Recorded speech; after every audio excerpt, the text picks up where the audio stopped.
Welcome, I'm Ijoma Onyato. Tonight, former Minister of Education Ibrahim Shekarau and two others get 100 million naira bail each over alleged fraud as police and the minister's supporters clash at a court in Kano. Edo State PDP Chairman Dan Obi and the party's former governorship candidate Osage Ize-Iyamu and three others remanded in prison over alleged money laundering pending perfection of their bail conditions. We turn our attention to the presidency tonight as we continue our assessment of President Buhari's three-year administration. And world leaders react as President Trump pulls out of the planned historic summit between the US and North Korea. On business news tonight, Senate President Bukola Saraki promises presentation of the 2018 appropriation bill to the president for assent on Friday. On sports news tonight, 4 goals scored on day 4 as 4 primary schools advanced to the semi-finals of the Channels International Kids Cup. And from Abuja, a bill to override the president's veto for the establishment of the Nigerian Peace Corps fails to scale second reading in the House of Representatives.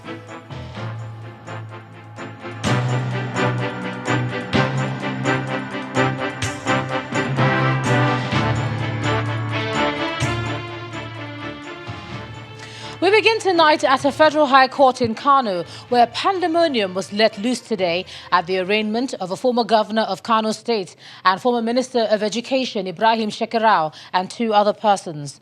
The police had to use tear gas to disperse Mr. Shekarau's supporters, who reportedly stormed the court premises in their numbers and were jubilating shortly after he was granted bail. The court granted bail to Mr. Shekarau, along with the former Minister of Foreign Affairs, Aminu Wali, and Mansour Ahmad, to the tune of 100 million naira each and 2 sureties in like sum. Our correspondent, Idris Jibrin, reports. As early as 9 a.m., supporters of the former governor of Kano State, Ibrahim Shekarau, assemble on the streets of Gedi connecting the Kano Federal High Court with placards bearing different inscriptions. Then the former governor and his co-accused, Ambassador Aminu Wali, arrive in the company of their lawyers for the argument of his bail application. The Economic and Financial Crimes Commission is accusing Ibrahim Shekarau and Aminu Wali of collecting 25 million naira from the 950 million naira logistics funds for the 2015 general elections, an allegation they both pleaded not guilty to. We've applied for their bail and the court has graciously granted them bail. What are the conditions, sir? Well, the condition includes 2 surety and the sum of 100 million in the like sum. A landed property within the jurisdiction of the court, and the surety, one of them, they must depose to affidavit of means, and one of them must be a civil servant. But shortly after they were granted bail, chaos breaks outside the court as police attempt to disperse jubilating supporters of the former governor with tear gas canisters.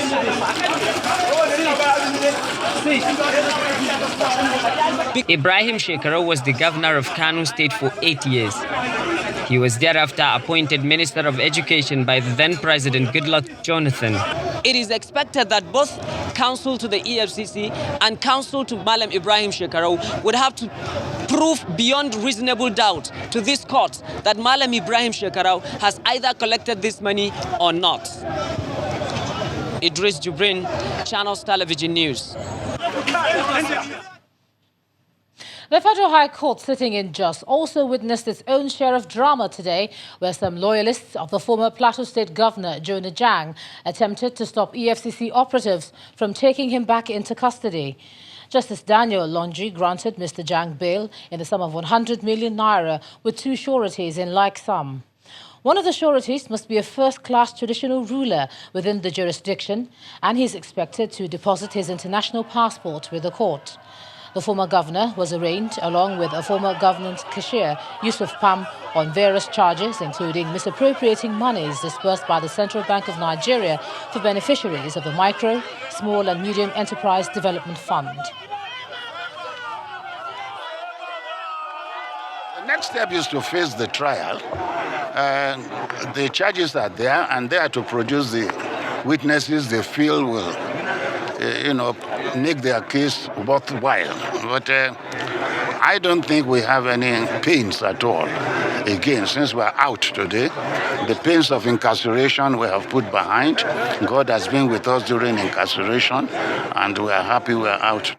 It was the discretion of the court to grant the bail, and the court exercised this discretion. So the prosecution will go on with its case. We have got dates for trial. So on the next date, we'll go on with our trial. Once we go on with trial, then the prosecution will ensure that it establishes its case against the defendants as contained in the charge.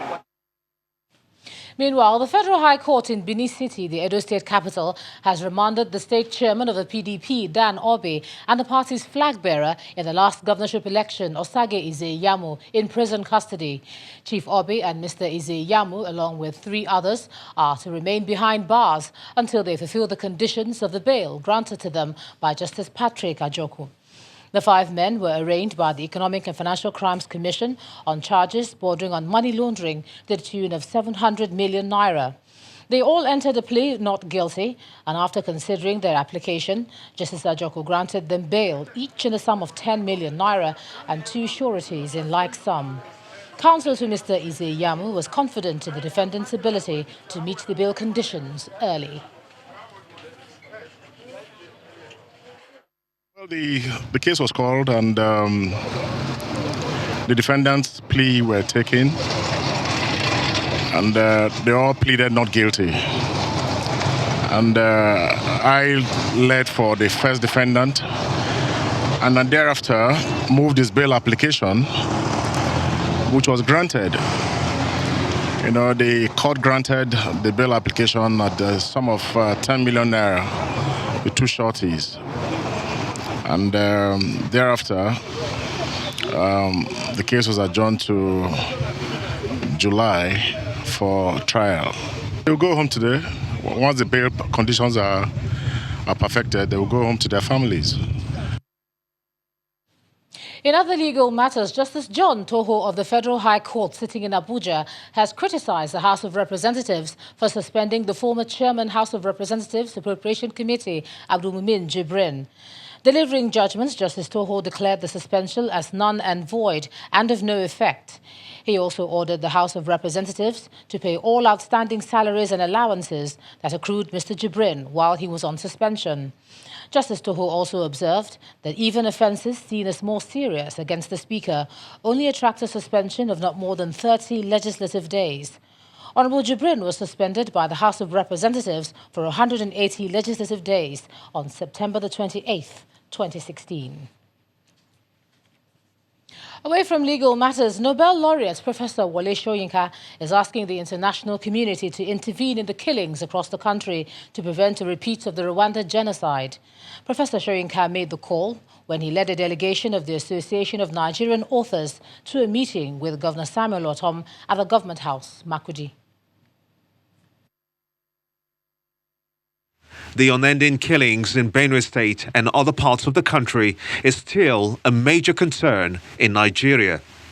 The burial of the 2 Catholic priests and 17 parishioners on May the 22nd seems to have awakened more agitation on the need to finally end the killings, but it appears to be defying immediate solutions.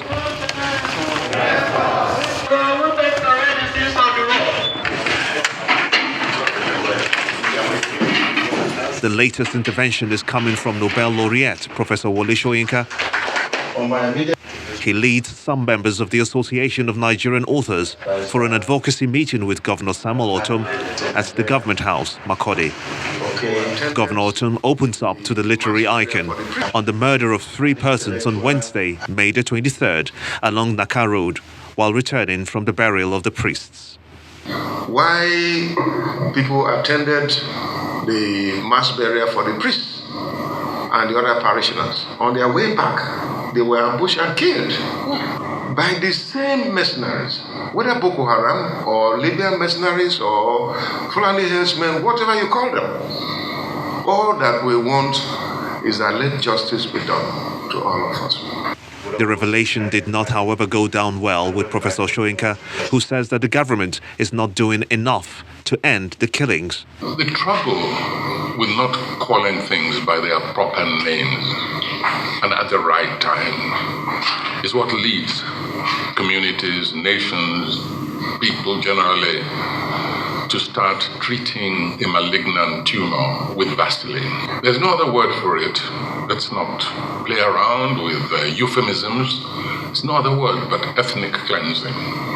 Professor Soyinka believes that now is the time for the international community to respond to the crisis and save Nigeria from a bigger problem. And for those nations where our military has served before, to come to assistance, I think there should be no business of national integrity, national pride, and so on. No, people are dying. So if this government cannot cope, please, just ask for international help. The meeting ends, and both leaders believe a timely and adequate military response, like the ongoing Operation Rural Stroke, backed by superior foreign help, can effectively end the herdsmen menace across the country.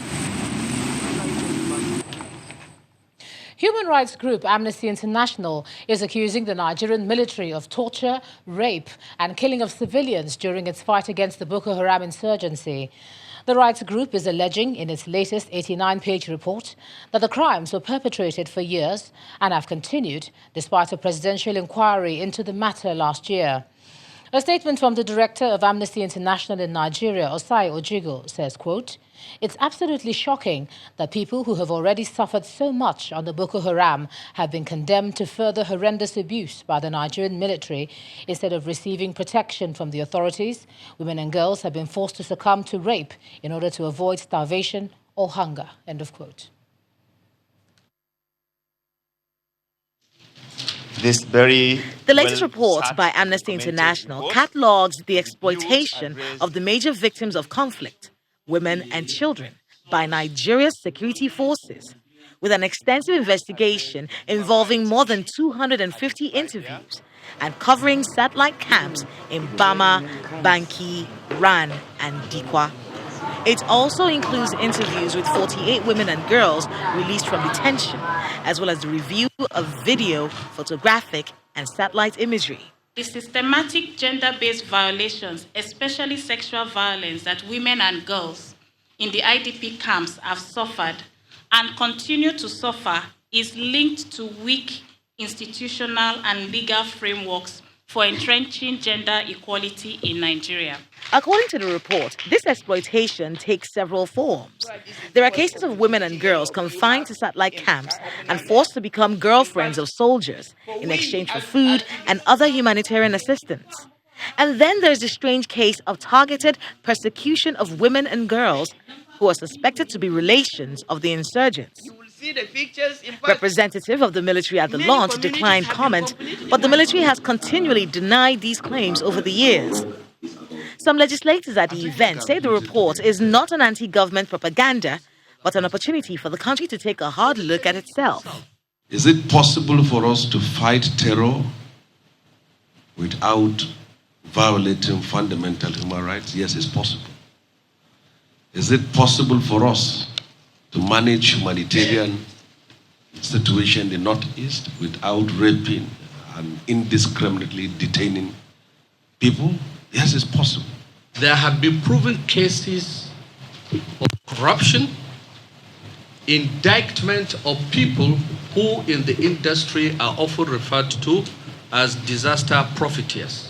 In August last year, Vice President Yemi Osinbajo established the Presidential Investigation Panel to look at the military's compliance with its human rights obligations. And after the testimonies of many women before the panel, its report was submitted to the president in February of this year. Amnesty International believes this is the time for President Buhari to demonstrate his frequently expressed commitment to protect the rights of the displaced people in northeast Nigeria. Kayla Megwa, Channels Television News.